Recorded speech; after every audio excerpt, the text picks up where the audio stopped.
When people ask me where I get the ideas for my short stories, I always go back to one memory, and that is sitting around a campfire as a kid, and everybody's telling scary stories.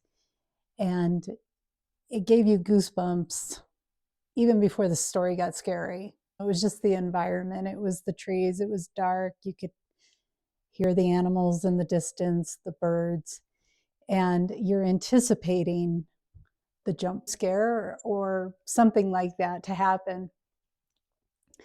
And today is a very cold day, and for all my viewers and friends and family across the United States right now is experiencing some really, really frigid cold temperatures. So I'm thinking about all of you and wishing you well. And maybe that's what made me think about a campfire. It sounds warm, and it wasn't just the words of the story. It was the shadows that danced on the and as the fire lit up, and I think it was the giggling and maybe the other people getting scared or anticipating the fright. But those moments lit something inside of me. And as an adult and now as an author, I do write mystery, I do write horror and a lot of supernatural. And I always try to go back to those moments of sitting around a campfire and just everybody's waiting for someone to jump out of the forest. I guess that's what we thought was going to happen. But I was absorbing everything, and the suspense and the pacing and the thrill of the story.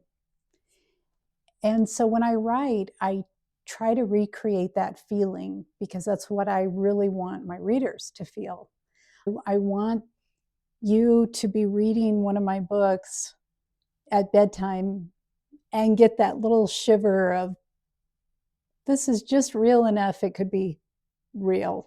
Not just to scare you. So I'm not a big fan of like gore. It's more the psychological horror. It's the anticipation of what's going to happen next. I want to bring you back to that campfire. And I recently, this last summer, I spoke at a literary conference, and the woman who was moderating, she had read up on my stories as well as the other people on the panel. And she's the first person who I ever heard describe my stories as campfire stories, because that was never my intent. I had never really thought about them being a campfire story. So that's what really made me go back and read some of my earlier work, read a lot of my short stories. And she was right. They did have that vibe about them. It would be a good story to tell around a campfire. And I guess that's where it all started. I have always loved writing. As a kid, English was my favorite class. I know many of you would squirm at that, but I loved creative writing, and I certainly, that was a strong skill. So I think I appreciated that more. And I wonder, and I ask you, is whether you're a writer or not, but as a reader, what do you hope a story invokes in you? What emotions and feelings you want to be entertained? I know when I read, I want to be entertained. I want to just forget the world for a little bit and live in that make-believe world. So I was thinking about when people are wanting to pursue writing, and I hear that anytime I go and speak at conferences and literary festivals. I meet so many people who all they want to do is write a book in their lifetime, which I would encourage anybody who wants to do it, now's the time for you to pursue that.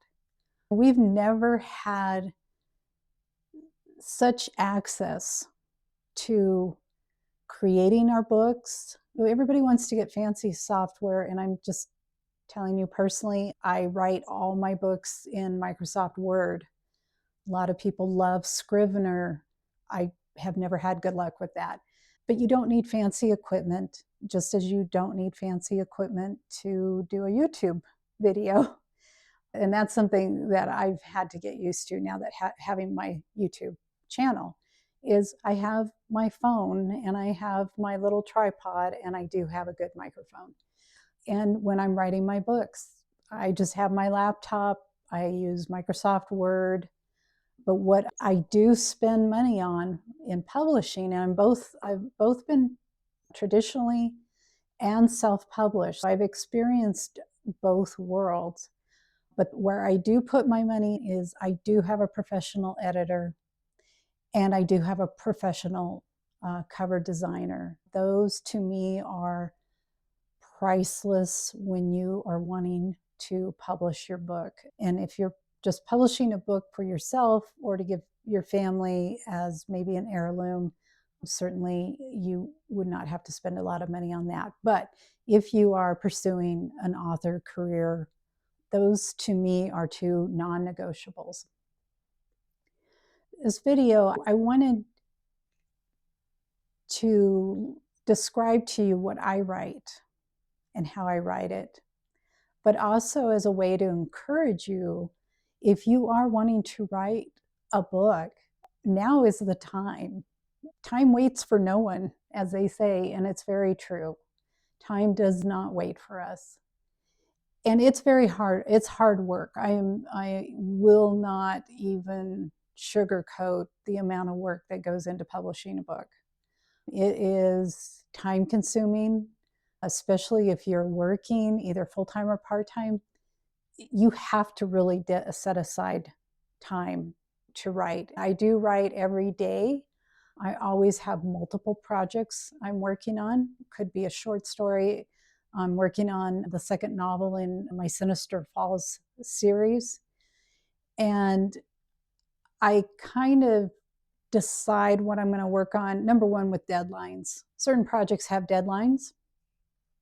Other projects I'm just doing for fun, or I will submit for local contests or magazines. I submit a lot to different magazines.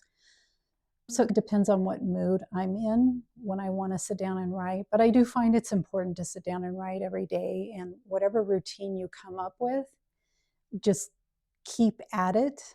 That's going to be frustrating.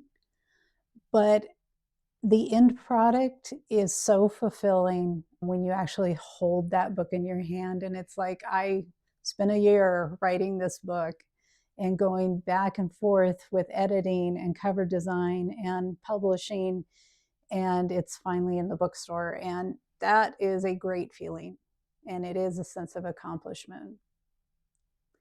I would love to hear from you, and please drop your questions or comments in the comments below about if you want to write, and it depends on what type of book you want to write. Some people want to write memoir, which is completely different.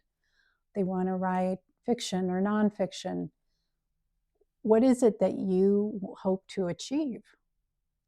And what is keeping you from doing that right now?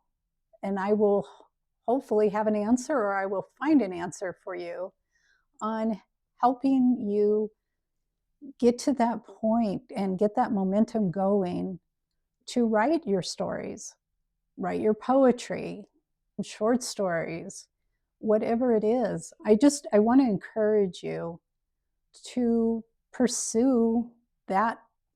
If that is one of your goals, is writing, and a lot of people it is writing a book. So I look forward to hearing from you all. I'll catch you in the next video. If you enjoy this video, please hit subscribe and like and share. It'll just help this channel grow. And if there's any content you want me to cover, whether it has to do with writing, being retired early, and how you cope now, as especially over 40, but over 50 and beyond, when you want to pursue these things, I am happy to try and answer those questions for you. But I hope you all stay warm if you're in a cold environment. I hope for those of you enjoying warm weather, enjoy it. I'm jealous, and I'll catch you in the next video. Thank you.